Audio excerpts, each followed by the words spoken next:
בכיתה בשטחים הכבושים.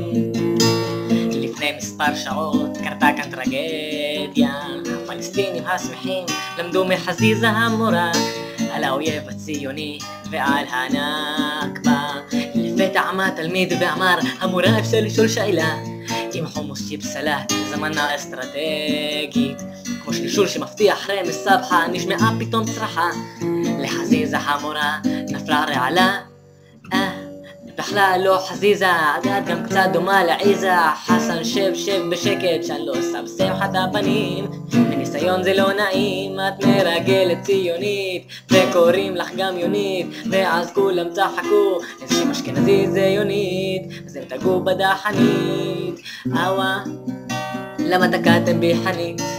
מי יגדל עכשיו את חמד וצלח ואת נורי וקרים, חלד ופדידה, וגם את כל אלה ששימו גם כאן חובה.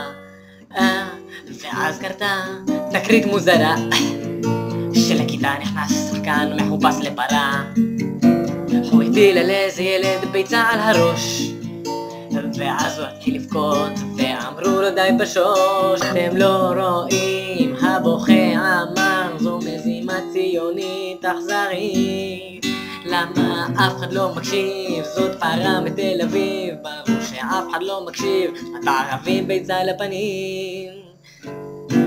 ומכאן הסיפור רק נהיה מסוכן, אבל אני חייב לאסוף את אשתי מהגן, כאן רפיק סולימן. פלסטין